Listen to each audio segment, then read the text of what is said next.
On my wedding day, I exposed my fiancé and stepmother's affair, causing my father to collapse from shock. It's an unimaginable situation, and even now I can hardly believe this is my reality.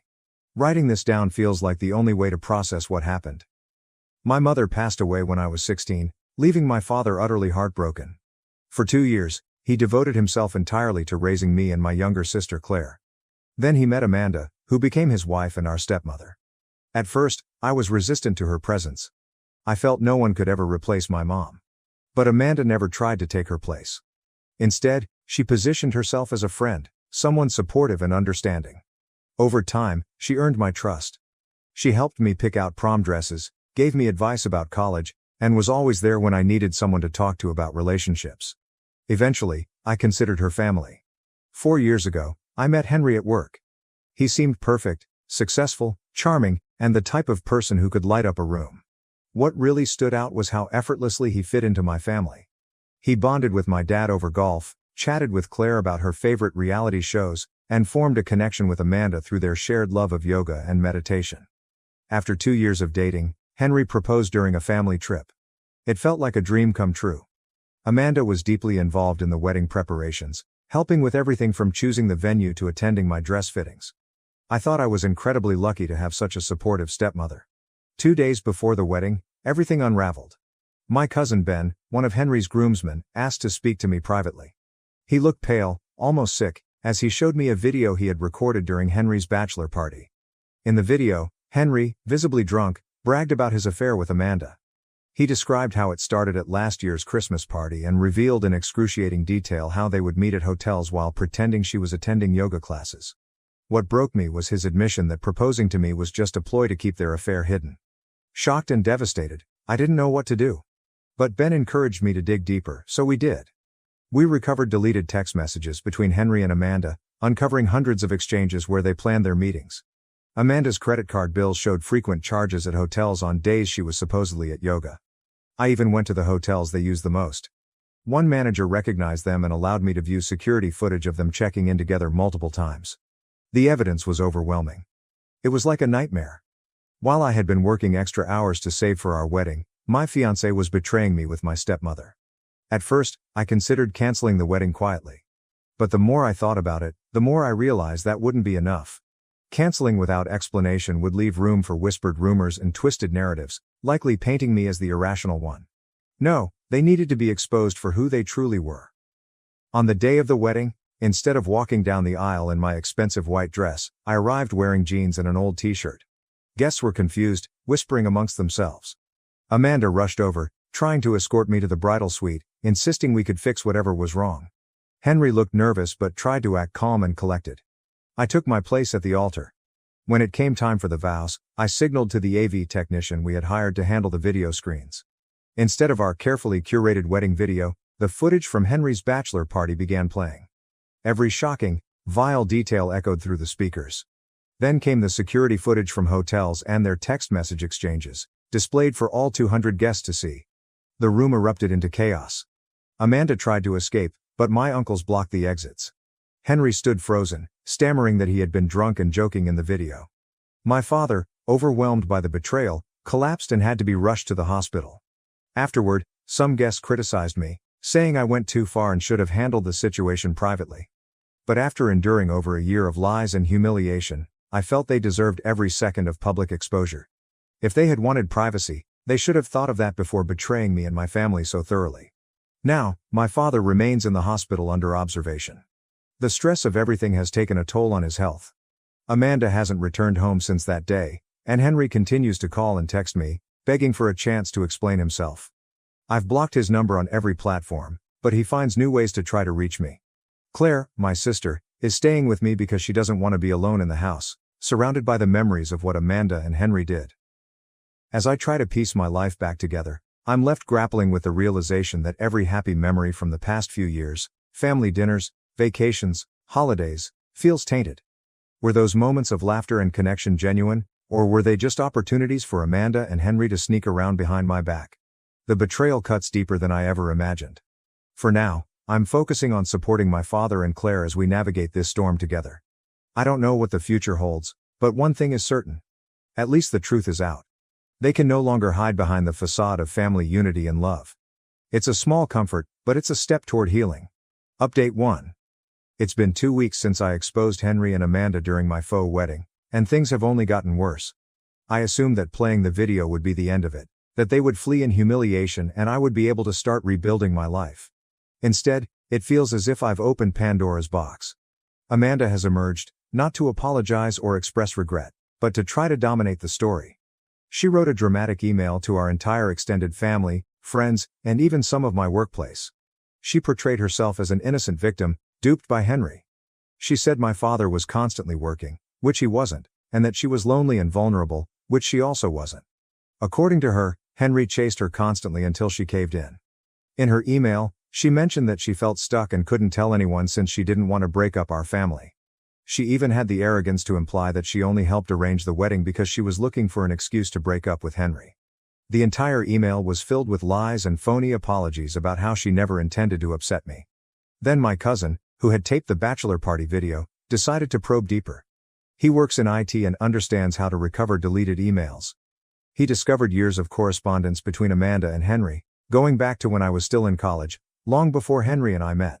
They actually knew each other from the yoga studio where Henry used to work as an instructor.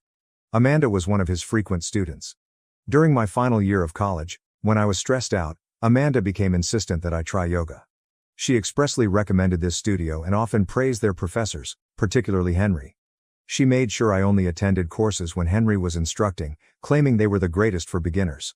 Looking back, I recall her asking extensive questions about the classes, whether I thought Henry was a competent teacher, and even if I found him appealing. She was literally orchestrating the entire romance. The worst revelation came when my father checked on our family beach property. He discovered a wooden box concealed in the back of their wardrobe, filled with love letters between Henry and Amanda. These letters were not simply recent. They dated back years. They laid forth their plan for Henry to marry me so they could continue their connection without suspicion. They even joked that I would never notice because I was too preoccupied with my work. The wedding video has circulated throughout our neighborhood. People who weren't even at the wedding witnessed it. Henry's groomsmen began providing additional information about what he said at the bachelor party that were not captured on tape. Apparently, he made several vulgar remarks about having a mother and a daughter. Then additional women started coming forward with stories about Amanda. 2 of Claire's high school friends contacted me independently. They both said Amanda attempted to seduce their elder brothers when they came over to study. One of the brothers was 19 at the time. Another member of our church confessed that Amanda had an affair with her husband 3 years ago.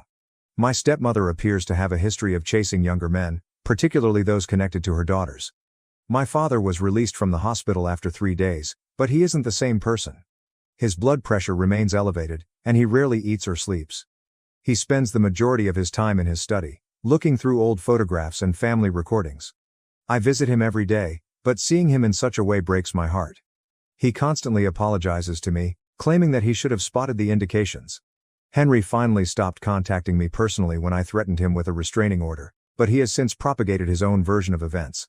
He claims I'm unstable and overreacted to innocent drunken conversation at his bachelor party. His family fully supports his lies. His mother even contacted me, saying I had ruined her son's life due to a misunderstanding. She argued that the hotel visits and messages could be explained if I only let Henry speak to me. I blocked her phone number. The ultimate blow came when Claire discovered Amanda's diary in a false bottom drawer in her craft room. What she described about her relationship with Henry made me physically ill. She described their encounters, future plans, and how they giggled about their secret at family gatherings. She even told her lover how much fun it was to help organize my wedding, selecting sites where they had already hooked up. Reading those diary notes destroyed something inside me.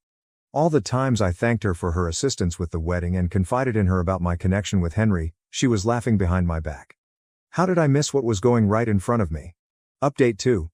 It has been a month since my last report, and the situation has deteriorated in ways I never expected. Just when I thought things couldn't get any worse, something new emerges. The most significant development is that Henry lost his position at the investment firm. It comes out that his boss's wife attended the wedding and videotaped everything on her phone. The video spread across the office and eventually reached the company's board. They judged that Henry's actions reflected poor judgment and a lack of moral character. Because he dealt with high net worth clientele who trusted him with their money, the company concluded it couldn't take the risk of keeping him. Henry was dismissed last week without severance pay, But that's not the worst part. Amanda totally lost it. While my father was still suffering from everything, she emptied their joint accounts, taking nearly $200,000. She also grabbed all of the family jewels, including pieces that belonged to my mother and were intended to be passed down to me and Claire. My mother's engagement ring, her grandmother's pearls, and even the locket containing our infant pictures are all gone. Amanda left a dramatic statement, stating that years of mental manipulation and anguish pushed her to take drastic steps to protect herself. My father's lawyer is trying to find her, but she appears to have vanished. She even emptied her personal storage unit without anyone noticing. Claire eventually broke down and said something that made my blood boil. Last year, after her senior prom, she discovered Amanda attempting to seduce her boyfriend Tom. Claire had gone upstairs to change out of her outfit, while Tom waited in the kitchen. When she returned, she discovered Amanda cornered Tom against the fridge while wearing nothing but a silk robe. Tom appeared afraid. Amanda attempted to explain it as a misunderstanding, claiming she didn't expect anyone to be in the kitchen so late. She begged Claire not to tell anyone, fearing it would split the family. Claire, barely 18 at the time and terrified, remained silent. She broke up with Tom the next day, too embarrassed to tell him the true reason. More details concerning Henry and Amanda's affair emerge. Amanda's yoga friend contacted me, claiming Amanda and Henry's relationship at the yoga class was an open secret. Everyone assumed it was over when Henry moved to work in finance, but it appears they just became better at hiding it. The friend discovered old images from a yoga retreat of Henry and Amanda looking quite cozy, shot while Henry and I were already dating. Amanda's yoga acquaintance also noted that she had a reputation for getting too close to male pupils, particularly younger ones. The studio owner had admonished her several times to respect professional boundaries. This validates Claire's friend's claims about Amanda chasing their brothers. My father has started divorce proceedings, but he is not doing well. His blood pressure is alarmingly high, and his doctor has prescribed additional medication. He rarely leaves the house, save for sessions with his lawyer. Every fresh revelation concerning Amanda's dishonesty appears to age him an additional year. What hurts the most is that Amanda's betrayal extended far beyond the affair. She actively sought to get close to vulnerable younger males in her family. She preyed on Claire's boyfriend while he was barely out of high school, manipulating events to get her way while seeming to be a loving stepmother. I keep discovering concealed receipts from places I never knew existed, a burner phone in her garden shed, and gift cards and notes from Henry hidden in her old books. It's as if she had a secret existence that ran parallel to ours. Some of Henry's buddies have reached out to apologize. They admitted knowing about the affair but were too afraid to say anything. One of them said that Henry would boast about how easy it was to deceive me because I worked so hard.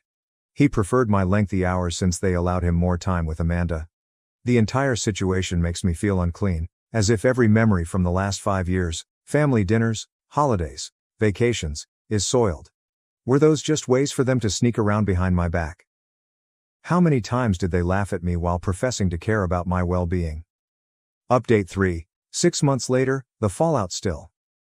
Amanda reappeared in Arizona, living with a 35-year-old yoga instructor she met on a retreat. She originally attempted to challenge the divorce, saying that she deserved half of everything because my father's work schedule drove her to infidelity. Her lawyer dropped the case after my father's legal team produced evidence of her numerous indiscretions and money theft. Amanda received nothing in the settlement other than her own items, including the jewels and money she had stolen. We found some of my mother's jewels in pawnshops. The proprietors were sympathetic to our story and let us buy back a few pieces at cost, but my mother's engagement ring and most of the family antiques are still gone. Amanda alleges she sold them for cash and squandered everything. Henry's life has gone apart. After losing his work, he was unable to pay for his apartment and returned to live with his parents.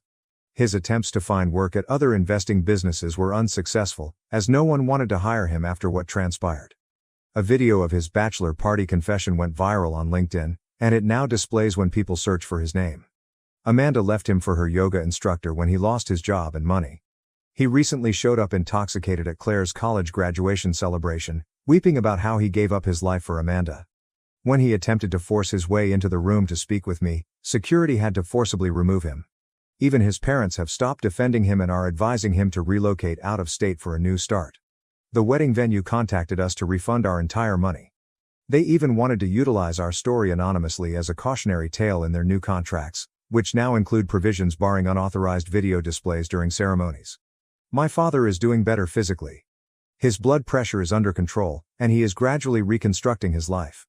He sold the beach house, unable to endure the memory of their affair, and relocated to a smaller home closer to me and Claire. He's also unearthed writings that show how thoroughly Amanda exploited us over the years. She documented instances in which she gaslighted him, such as shifting his keys and pretending he was forgetful or lying about agreements they never made. She did the same thing to me and Claire, quietly diminishing our confidence while trying to be helpful. Claire is succeeding at college, dating again, and feels lighter since she no longer needs to worry about Amanda preying on her boyfriends. She's even reconnected with her previous boyfriend Tom, as friends, which has helped her heal from the trauma. As for me, I am not interested in dating right now. My pals continue to try to set me up, but I need time to trust again. The most difficult thing is not the betrayal directly, but recognizing that every good family memory from the last few years, family dinners, holidays, even tiny moments like watching TV together, was based on lies. I've moved to a new apartment in a different part of town, changed my phone number, and blocked Henry and Amanda across all platforms. Some people still believe I went too far with the public exposure, but I do not regret it. Sometimes the truth requires witnesses, and sometimes the only way to deal with toxic people is to shed light on their actions. To anyone experiencing a similar betrayal, believe your instincts. If something feels off, it probably is. I spent years disregarding red signs because I wanted to believe in the ideal family life. Never again. Thank you for watching. If you haven't subscribed yet, please do so and hit the notification bell to stay updated with more shocking real-life stories happening around you.